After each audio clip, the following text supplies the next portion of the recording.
ലോകത്ത് മറ്റ് രാജ്യങ്ങളിൽ ഈ പണം അയക്കുന്ന സംവിധാനങ്ങൾ ഉണ്ടായിരുന്നു. പക്ഷേ ഇത്രയും ഇൻ്റർ ഓപ്പറബിൾ ആയിട്ട് ആപ്പ് വഴി ബാങ്കുകളെ തമ്മിൽ കണക്ട് ചെയ്തിട്ട് പണം അയക്കാനുള്ള സംവിധാനം ലോകത്താദ്യമായി നടപ്പാക്കിയത് ഇന്ത്യയാണ്.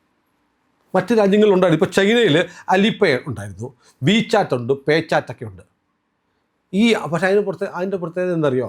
അതിനൊരു വാലറ്റ് ഉണ്ട്. വാലറ്റിലേക്ക് നമ്മൾ പൈസ ഇടണം, ട്രാൻസ്ഫർ ചെയ്യണം, എന്നിട്ട് ആ പൈസ ഉപയോഗിക്കാൻ പറ്റും. അതല്ലാതെ നമ്മുടെ അക്കൗണ്ടിലെ പൈസ നേരിട്ട് എൻ്റെ അക്കൗണ്ടിലെ പൈസ ഒരു വാലറ്റും ഇല്ല, അക്കൗണ്ടിൽ നിന്ന് നേരെ പ്രിയൻ്റെ അക്കൗണ്ടിലേക്ക് ഇടുന്ന സംവിധാനം ലോകത്തെടുത്തില്ലായിരുന്നു.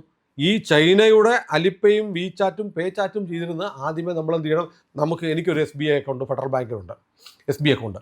ആ FB അക്കൗണ്ടിൽ നിന്ന് ഒരു 1000 രൂപ എടുത്തിട്ട് ഞാൻ അലിപ്പയുടെ വാലറ്റിൽ ഇടണം. ഈ വാലറ്റിൽ നിന്ന് പ്രിയന് ഒരു വാലറ്റ് ഉണ്ടെങ്കിൽ ആ വാലറ്റിലേക്ക് ഇടാം, അലിപ്പയുടെ ഒരു വാലറ്റ് ഉണ്ടെങ്കിൽ അതിലേക്ക് ഇടാം. അങ്ങനെ മാത്രമേ പറ്റുള്ളായിരുന്നു.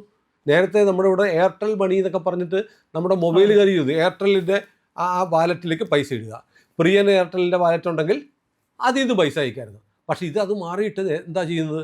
നേരിട്ട് ബാങ്ക് അക്കൗണ്ടിൽ നിന്നും ബാങ്ക് അക്കൗണ്ടിലേക്കാണ് പോകുന്നത്. അല്ലാതെ രണ്ട് ആപ്പ് വഴി ഡയറക്റ്റ് ബാങ്ക് ലിങ്ക്ഡ് ആയിട്ടുള്ള സാധനം ലോകത്താദ്യമായിട്ട് നടപ്പാക്കിയത് നമ്മളാണ്.